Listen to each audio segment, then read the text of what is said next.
Scarlett, welcome to the podcast. Yay, thank you for having me. I'm so happy to be here. Yay, I'm so glad you're here. I was saying this in the pre-show, but I think you have so much that you've done in the last couple of years that is so relevant to these times that I think people will find a lot of value in. And I always like to start business in the front. So tell us about what you do and what you offer in the world. Yes, so I am an illustrator, a full-time work-at-home illustrator, which is awesome, but it definitely has its ups and downs. So I have been doing art most of my life. I went to art school, and I basically I went into fashion design, if that makes any sense. And I studied textile design, ended up going to Paris and working for big designers and doing all of the textiles for the runway shows. And from there, I just kind of always evolved and changed and learned new things and always went into different career paths that were in the art field. And now I'm an illustrator. So that's what I do in life. And that's a very abbreviated version, but and I also do a lot of rescue work. So I do TNR, which is TrapNeuter Release of feral cat populations. And it's very important to me as just an animal rights advocate, and just the fact that we need to help every animal we see as much as we can. And yeah, I try to show that on Instagram, that like even just by trapping one cat and getting them fixed, the amount of help, I guess, you're doing to the population by reducing kittens being born outside. So I share that with my followers and encourage people to try to do the same, because everything counts, you know? Yeah, totally. Tell me about, but you also, in addition to being an illustrator for like clients and stuff, you're also like a fine artist who has a whole website with lots of cool stuff and customers. Yes, so I run a shop called Dirty Lola, and I started that shop. That was like my side hustle, probably 7 years. Gosh, it's been 7 years already. Wow. So I was working as an in-house illustrator 7 years ago for a stationery company. So I was, like paper products. So I was their in-house illustrator, and it was a very good job. It was very like reliable, stable income. I was getting paid decent, and I just knew that's not what I wanted to do, though. I was incredibly unhappy at that job. And it just, for me, there was something like soulless about it, going into this office every day and creating this very generic artwork that was going to end up on products. And I just knew, and I wasn't super valued there, and just felt like, okay, there's got to be something bigger for me. And so I would like rush home every day at 4 o'clock, and I would, go home and I'd start painting and illustrating, and just honestly, it just kind of happened. Like, I didn't have a plan. I just started making art and putting it on my Instagram, and then people were like, hey, can I buy that? And I was like, what? You want to buy this? I remember the first time I got DMs about purchasing my art, I was just kind of blown away, because I was just kind of experimenting, And so then I started an Etsy shop, and then from there I was very lucky. Within like 2 years, I was making more money with my Etsy shop than I was with my day job. And I stayed at that day job for way too long, like probably 3 years longer than I should have, just because I was always ingrained with that, like, you can't work for yourself. You can't be self-employed. Like, my parents always had this, path that you have to be, I don't know, something like a graphic designer, and, just never do anything on your own. So I just saved a ton of money. And then finally, when I felt like I had enough of a cushion, I quit. And now I've been fully self-employed for, I think, 4 years. So that's been my journey. And so you sell, it's not just like the Etsy shop though. Like, you also, like, you have your own website, right? And you do sales on that. Yes. And what I love about you too is, like, as an entrepreneur, like, this is the thing that you want to touch on with your parents too. Like, very few of us are raised in an entrepreneurial environment where we're taught, like, we're frequently taught you trade your time for money, right? Like you go Yes. get into a lot of debt to get an education, you trade your time for money, and then in maybe 50 years you might be able to retire. Yes. Right. And like, but Mhm. like the entrepreneur is really just leveraging their time to make money, like in a different way. Like there's an ownership aspect of like, I think there's like benefits and detriments, right? Like I feel very frustrated and annoyed by all the parts of my work that require me to do stuff I don't want to do, right? Like Yeah. I love teaching aerobics. I do not love like marketing, but Yes. like I do them both because that's what I have to do. Right. Right. But there is something to like taking that leap. It's so scary, but it's so great. And like something cool I've seen you do is you keep leveling up and innovating and doing new things and creating new offerings. Like even just recently you bought a kiln so that you Yes, can buy your it's not here yet. It's not. It's on back order for 6 months, but I was like, I have to figure out while I'm waiting for this kiln to come. I got resourceful and found a lady that I can rent her kiln from. So I've just, I always find a way, and I'm always trying to level up. And yeah, I wasn't born into entrepreneurship. I was definitely told to just always have a job and never ask for more money. I should be happy at what I'm at. And I mean, I remember my parents just being like, oh my gosh, no, you can't quit this job. You can't quit your day job. And then people dream of having the day job that you have. And it's just like, no, this isn't meant for me. And it's scary to take that risk, but I really advise people, if they feel that, to find a way to make it happen, because it was the best thing I ever did for my life. Really, really. And I think like a lot of us are taught to be afraid of the things that set us free. And like for some of us, being our own boss is the best possible outcome. For me, totally. I love being. Yeah. I mean, even mental health at the job I was at, it was such a toxic work environment. And it was just, I mean, it started to make me toxic. It started to make me be like a person that I didn't like because of the environment I was in. And to step away from that and move on years later and kind of like think back and be like, wow, that was really bad for my health, And not every, a lot of jobs, I hear those stories are very common, to have workplace drama and all that kind of stuff. So it's nice to work for yourself and not have any of that. Of course, you have other challenges, as you know, but not those, at least. Yeah, not those. And I mean, the nice thing, you really are the sum of the people you spend the most time with. And you're not at your job, you're not picking your coworkers unless you're No. like you're subject to whoever's around.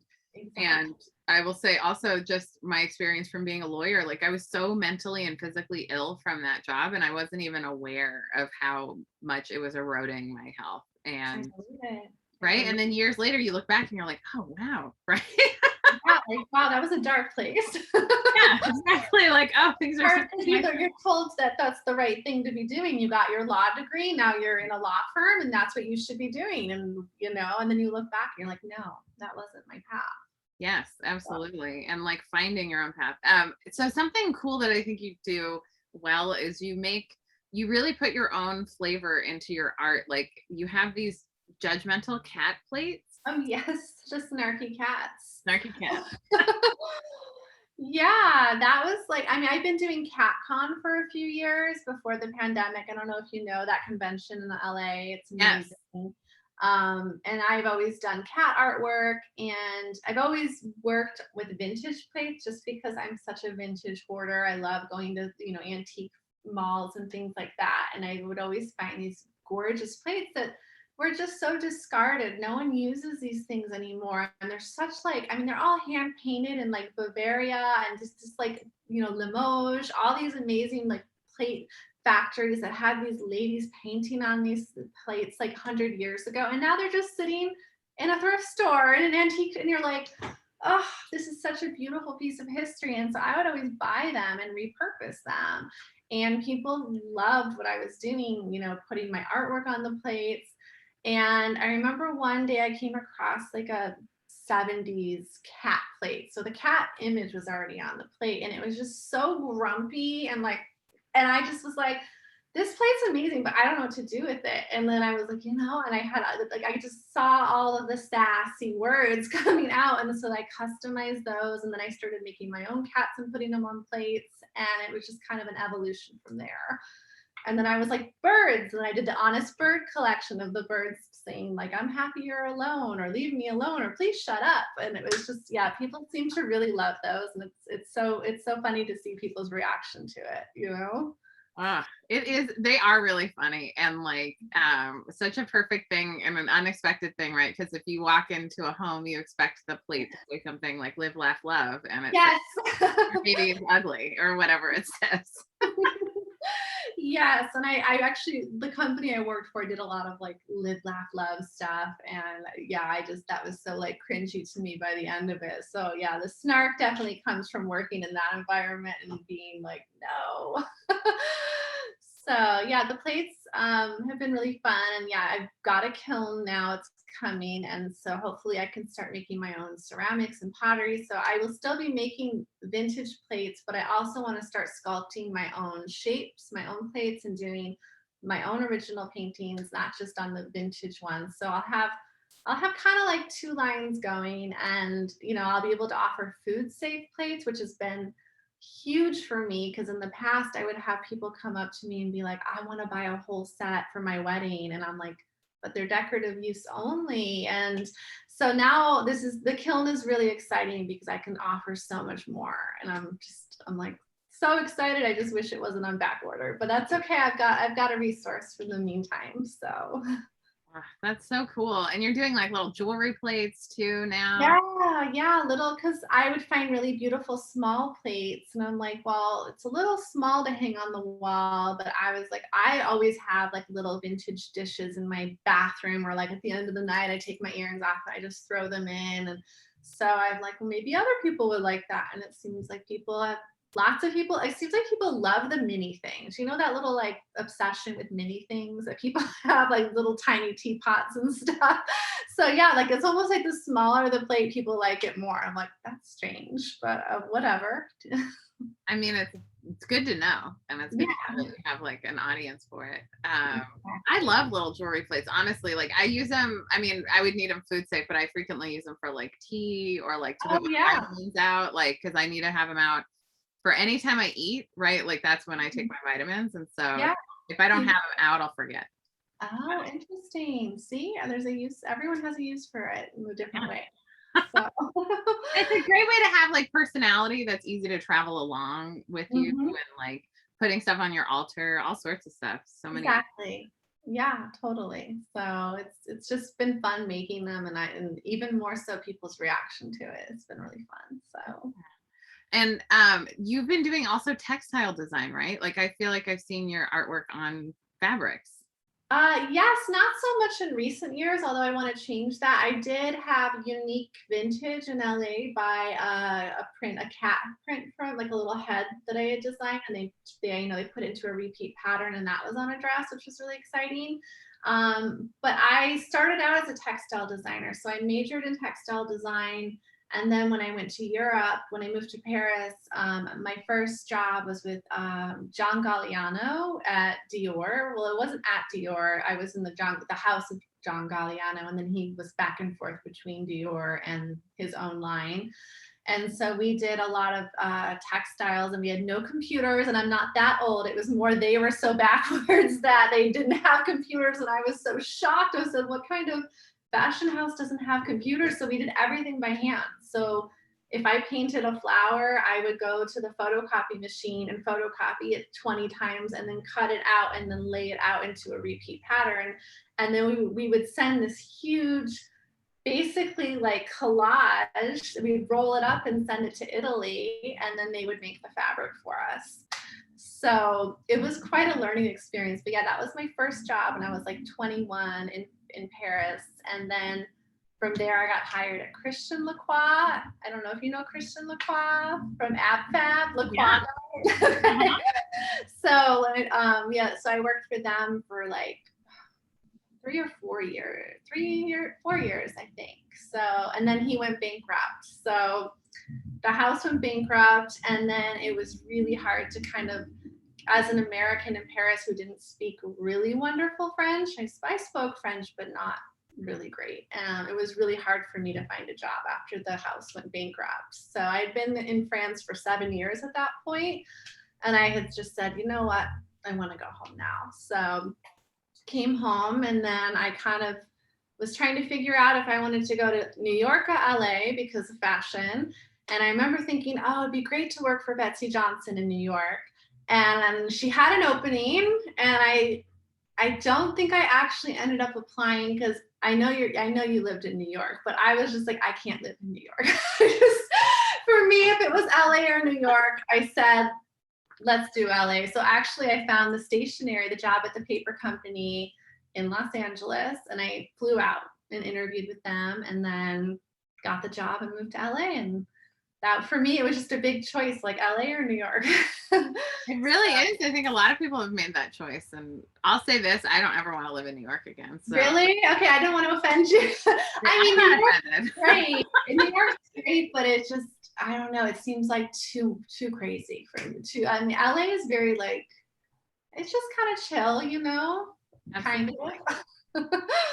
It was the kind of moving away from, so I knew living in New York was never a forever choice for me.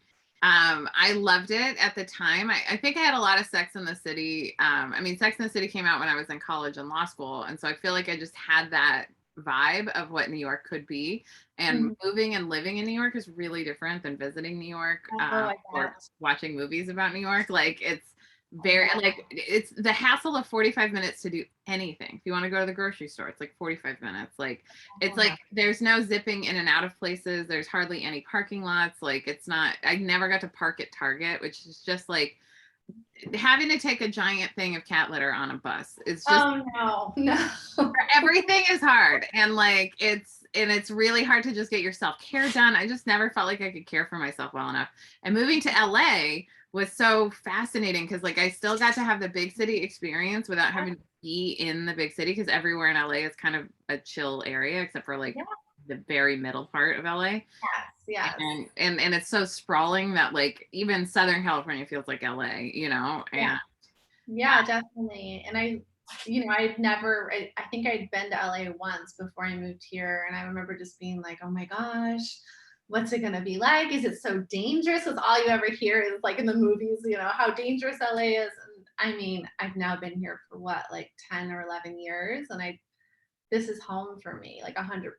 You know, I can't imagine living anywhere else at this point for me. So it's definitely been interesting. where did you grow up? I was born in Detroit, and I grew up in Chicago, and I do not like Chicago at all. I know people like get so upset when they hear I'm from Chicago and I talk bad about it, but I think for me, it's not Chicago, it's the experiences that kind of scarred me in Chicago that have now just been like, all right, like, you know, just family stuff. And I just don't like going back there. I didn't have a good childhood there. So I left as soon as I could. I graduated high school a year earlier so I could get the hell out of there. And then I went to New Orleans and studied at Loyola graphic design, and hated it because it was a Christian school that my parents kind of forced. I applied to a bunch of art schools. I applied to like Savannah College of Art. And when I got accepted to all of them, my parents said, well, you can't go to an art school. And I said, what? Well, then why did I apply? So they basically said you can go to Loyola because it's not an art school and you can do the graphic design program, which is not what I wanted to do.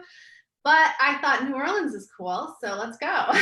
So I went there for 6 months, and that was just complete culture shock to a 17-year-old from Chicago who was very sheltered.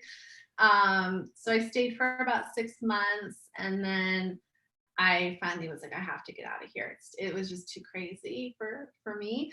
And I went to San Francisco then, and that's where I ended up finally going to fashion school. I was able to finally get into a program there that was what I wanted to do. So that's great. What school did you end up going to?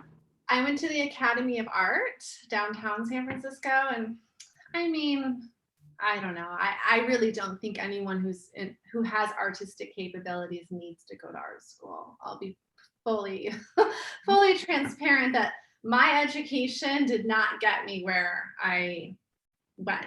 I got there because I knocked on doors, and basically, I mean, my first week in Paris, I went to the house of Galliano with a portfolio and knocked on all the doors. And um, it was really my determination and my willingness to do internships and work for free, which that's not great. I'm not going to say that's great, but it did get me in the door. And from there, just learning everything. And everything I've learned today, I really didn't learn in school. So I don't think you need art school. I really, especially now with all the resources like Skillshare and Creative Live and all the other, I think there's, what's the other online class platform that's really big right now? Domestika is really big. So it's just like, yeah, I don't think people need art school. If you're creative and you have motivation, you can do it on your own. So I couldn't agree more. I'm glad you said that. Like I had someone, so I was really, so obviously I went to college and law school. I went straight through, partially because I just believed that my value was in my achievements, which I don't believe anymore. I really don't think you need to be an achiever to have a happy and successful life. And I think everyone gets to decide what that means for them.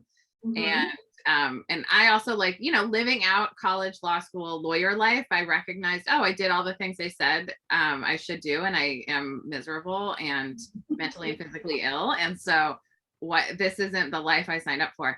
But like all through that time being a lawyer, I kept fantasizing about going back to school to do something else, like library school, business school, master's in public policy. All these things were floating through my head. And then eventually, as I got into more, because even in law school, I was doing performance art.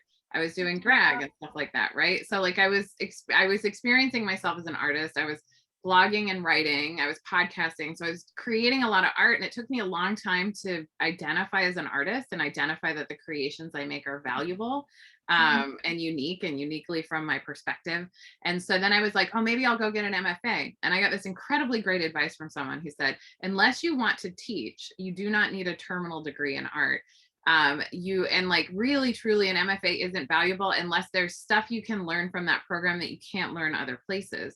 But everything you need to be an artist, you just have to keep learning skills and developing your craft. And that's it. You don't need to go to some institution and get a degree.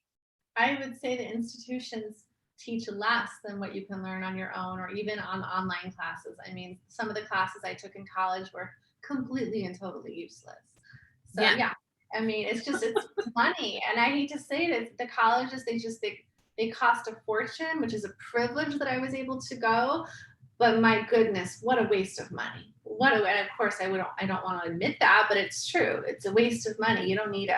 And I even think like what you're saying, I don't think we ever stop learning and growing. I feel like on my art journey and my art path, like I'm only in the middle. Like I have still so much more, like you were saying about textiles, like I have all these paintings I've been doing on the wall, and I'm trying to find a way right now to get them onto clothing, to start making my own clothes, because that's really where my passion is, going back to my degree. But like, I still have so much to learn. I still have so much growth inside of me. I mean, it's never ending, and I'm always going to keep learning, and I'm always going to keep, taking Skillshare classes and pottery. I just signed up for a pottery class in a few weeks to start doing my own hand building. And it's like, you're never just maxed out. You're always going to be learning, and you don't need college. You need to go out and do it yourself and find other ways or little classes here and there, Yes, absolutely. I've learned that the tuition for entrepreneurship is failure. It's learning from your failures, because the true failure is to not try. And everything else is just a lesson or a win. And success looks like failure like 80% of the time if you're really trying. So right? True. Yeah, totally. It's part of it. And being willing to learn and be uncomfortable and do a new thing, that's always sharpening yourself. You're building brain matter. Like it's helping you piece together the world in new ways. I just in the last couple of years, I've really rededicated myself to learning and reading and growing, and I am so much better for it. And I have way better artistic creation because I'm synthesizing a lot of things all the time in my own unique way. Exactly. No, you never stop. If you're truly an artist and you're truly passionate about it, you're always going to be open to learning new things and getting better at it. I mean, I even think about the fact that I've been making plates for over 5 years now, and I'm still discovering new techniques to make them better. And, like the food safe thing, like it's quite a process. Like I learned just last week that in order to make a food safe plate in my kiln, pinks don't translate well, which broke my heart because I love pink. I want to put a big pink bow on a cat. And they're saying, well, when you fire it with the food safe dyes, the pink is going to burn away. It's going to turn a different color. It's not going to be pink. So it's just stuff like that. Like I'm almost 40 and I've been making plates for 5 years and I'm still trying to figure it all out. And I just think but that's what keeps me going because I want to figure it out, right? Yeah. I want to get the recipe down to get it right. So, but yeah, I just think that your path as an artist has got to be always open, and there's never an end. Just always keeps going. So Yeah. And that's, if you can recognize and get comfortable with that, like it's never ending. This is just a journey. It's a process of unfolding. That's where I think the juice of life is. It's like on the edge of like a little uncomfortable every day. And then, yeah, very uncomfortable. Yeah, I always have days when I'm just like, I should be so much further with what I'm trying to do. And it's, sometimes it's frustrating, but we're not meant to stay the same. We're not meant to keep creating the same art. If I was doing the same art today that I was doing 5 years ago, then that's kind of sad. I mean, that's like you haven't grown at all. You're still in that rut of whatever that is. And sometimes, I see other artists who have such consistency with the same thing and they've been doing it forever. And sometimes I'm like, should I be doing that? Should I be more, have this one thing and just do it really well? Which I think, there's no shade to people who just have the one thing they've been doing for 5-7 years, but that's just not what I get bored fast and I want to move on to another thing, and I want to get into textiles and I want to make tea towels, and I don't want to be stuck making one thing forever. So. yeah. I love that. I love that ethic and that perspective on life. I want to pivot and just ask you about the process of home buying, because you had shared about this, and you were like hunting around Southern California to find your dream home, Yes. and like we're not finding anything in your price range. So then you took on Yes. the build it out version, like the home reno sort of Yeah, thing. and I think my journey is very specific to Southern California and places that are obviously completely unaffordable now, which there's a ton of them. Portland, I mean, Austin, lots of a lot of people who are living in these places can identify with my story. But yeah, I worked really hard and had a little nesting where I was like, I think I can buy a home. And I pretty much did this all on my own. Like I didn't have help from my husband. I was really something I wanted to do. And so I was looking for 2 years to buy a home and couldn't find anything. And it was funny because as every time like 3 months had gone by, it was like, oh, okay, now everything's gone up 50,000. And then another free, I mean, it was to the point where I was like, oh shit, I should have just bought 2 years ago when I was in the very beginning of looking, because now everything is $200,000 more than 2 years ago. So that was becoming like really stressful, and I was starting to feel super anxious because as time was going, everything was becoming more and more unaffordable. And so I had kind of sat down, even though I was going to be doing this on my own, I have a partner. I had to discuss with him, like, where would you like to live? Like, should we be looking in Joshua Tree? Should we be looking in Palm Springs? Should we be looking? And I mean, how far out are we going to look? And so we did consider Joshua Tree. We actually drove out to Joshua Tree and looked at some mid-century. There was a mid-century house, which is very out of place in Joshua Tree. but we looked at it. We loved it. But it was like right next to a huge like development they were building. So the house was like totally beautiful 50s house. Then there's a road, and then there's a huge like like just those massive, ugly houses that they make a gazillion of. So we were like, no. And that was definitely within our price range. And I was like, I don't know. I don't think we're going to find anything besides this house in Joshua Tree. And my husband was kind of like, oh, but man, it's far out. And yeah, it's like, and I think I could do it. I could live out there and be by nobody, and I would totally be happy. He loves to sail. You know, he has a little sailboat, and he was like, oh my gosh, I won't be able to sail anymore. And, you know, for him, I could tell it was like a kind of a little bit of a bummer of an idea to go out to the desert. So I took that in consideration and was like, okay, maybe that's not where we're meant to be.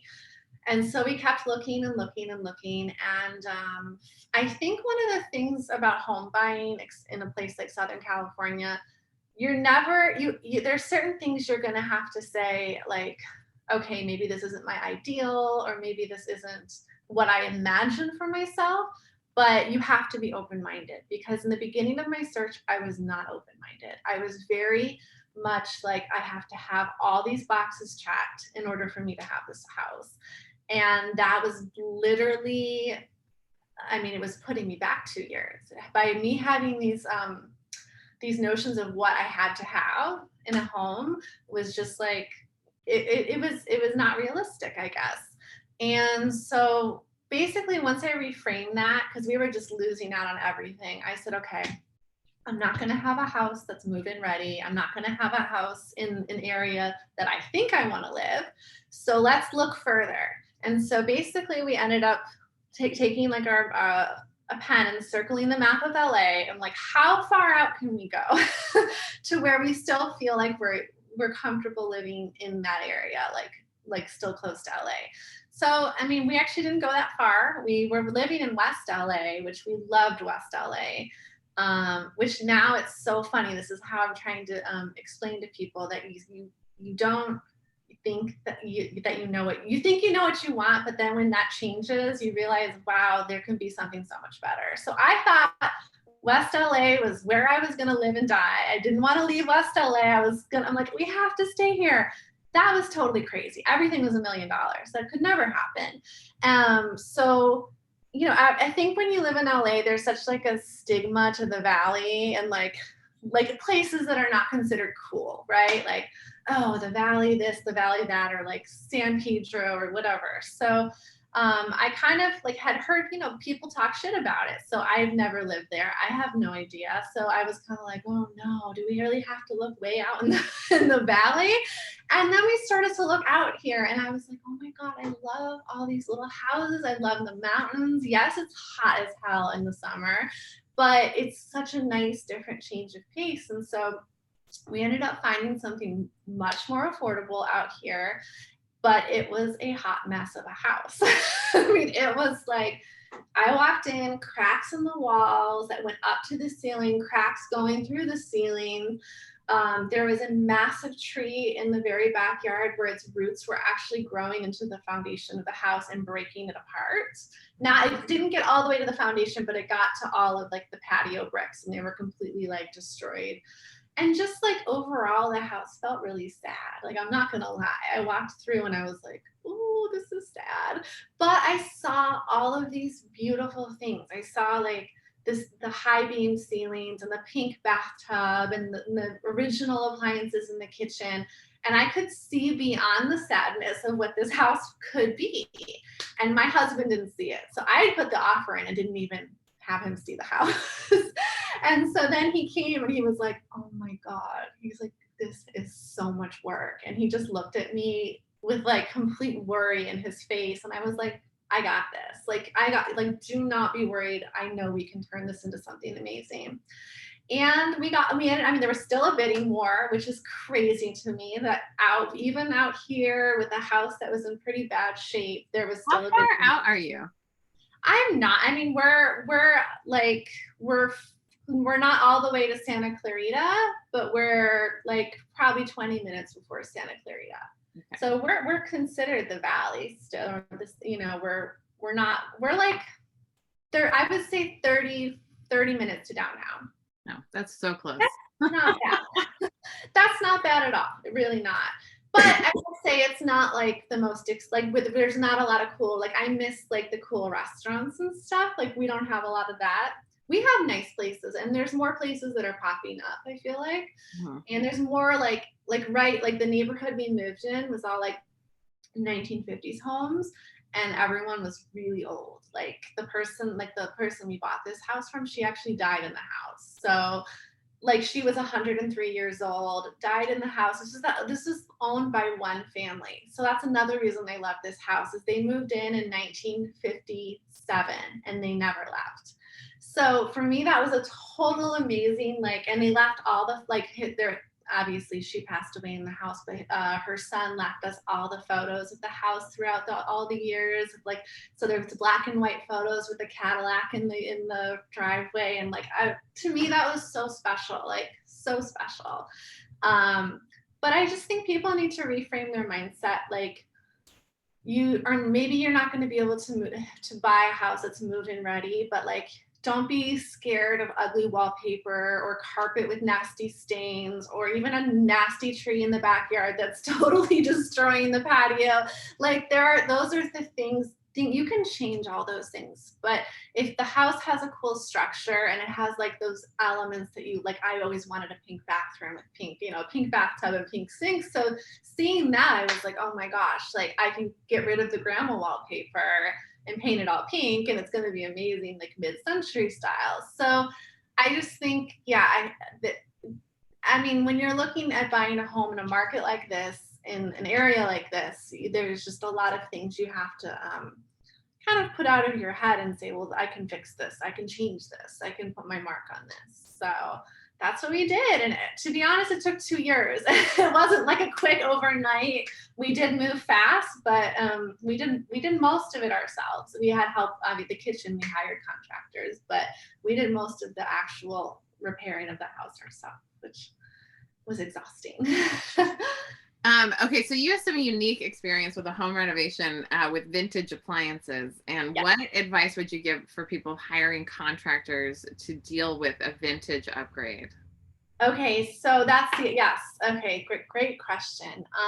So I'm big on like researching people I hire, people, I don't just call the first number and say, can you come and work on this? Because from my experience, that's never a good thing. So when we looked at this house and I put an offer in, I saw that we had these old appliances and I was pretty sure that they didn't work. And sure enough, during the inspection, one of them had a gas leak, a very dangerous gas leak. And it was like, literally, if we had used the oven a number of times, it could have exploded. So the inspector caught that. And I just started to, just Google everything, like how, I don't want just a regular plumber to come and fix this. I want someone who knows these appliances. So luckily in Southern California, there's actually 2 different companies that service vintage stoves. And I found a guy named Jimmy Antique Stove is the name of his company, and he's out in Riverside. And so he actually drives to LA like 2 or 3 times a week, and he services. He told me you'd be surprised at how many homes still have these stoves.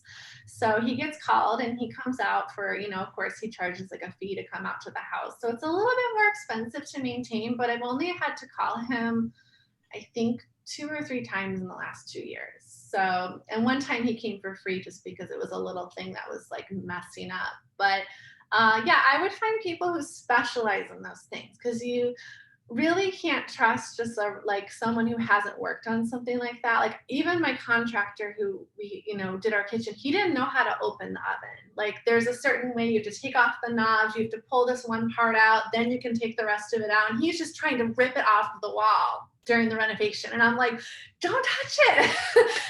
So unless they have experience, you do not want anybody touching those appliances, because it's a skill. And he learned it because I think I asked him, how do you know how to service all of these? Because he's such a fascinating man. And he was like, oh, I got my first job when I was 18 servicing these appliances. And then I started my own business. So you really want someone like that.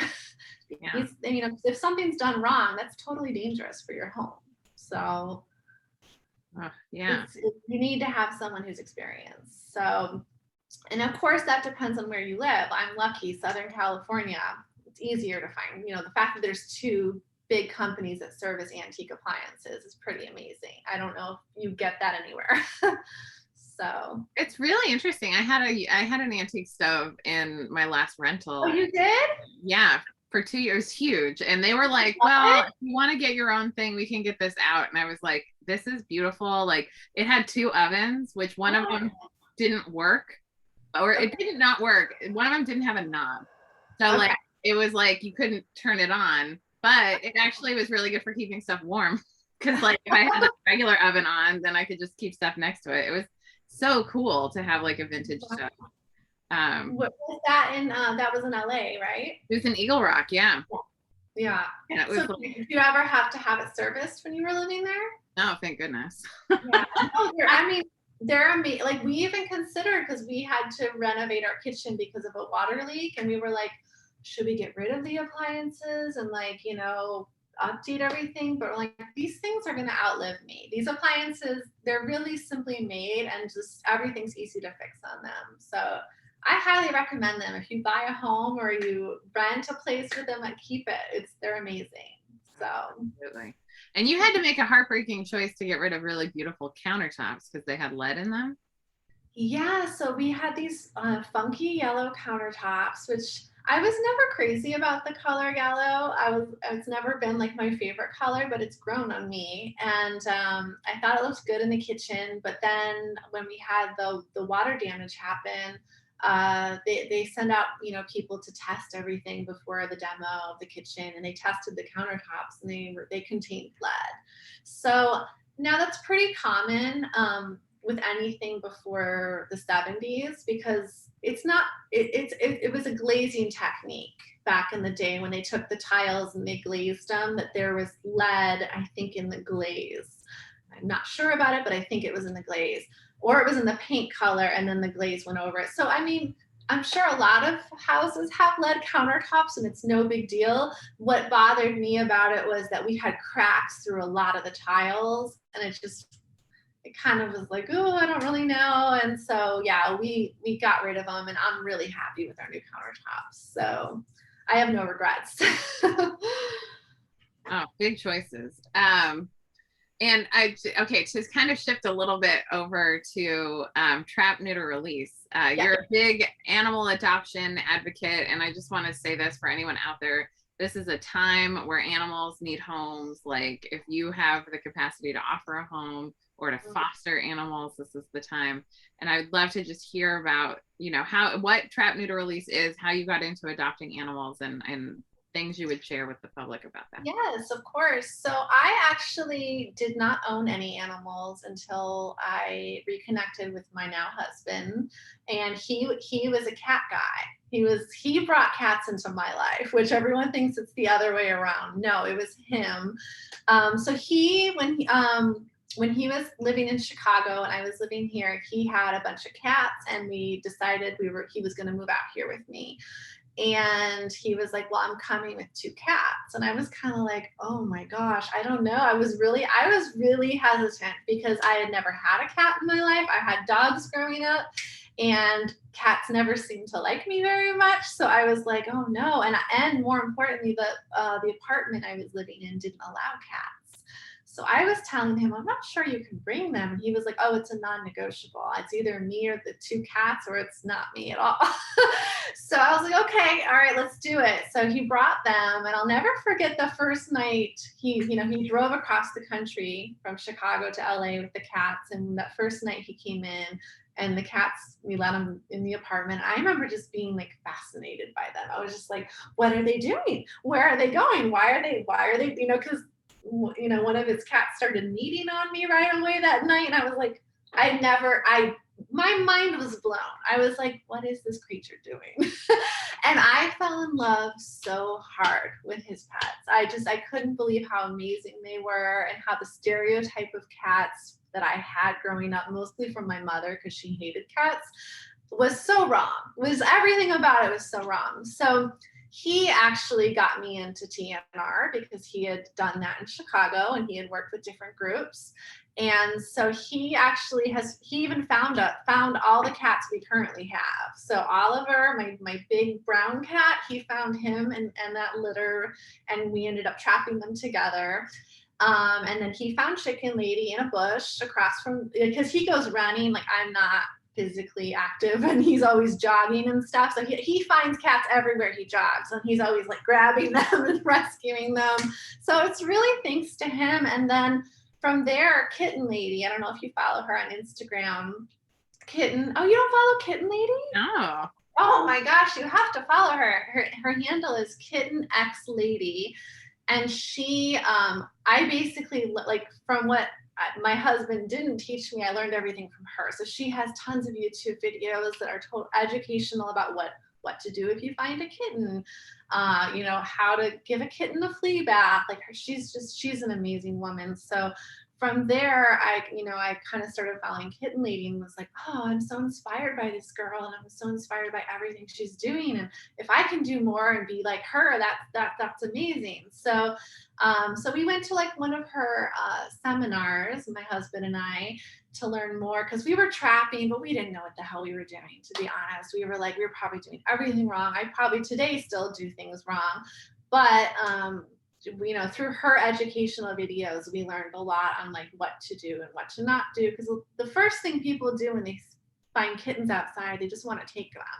That's not the thing you're supposed to do. You're supposed to wait to see if there's a mama around, because most of the time there is a mama around and she's off getting food for herself. And so if you come and taking the kittens, that's really bad. So, and you're really not supposed to take kittens until they're like 6 to 8 weeks old from their mother, because they're still nursing.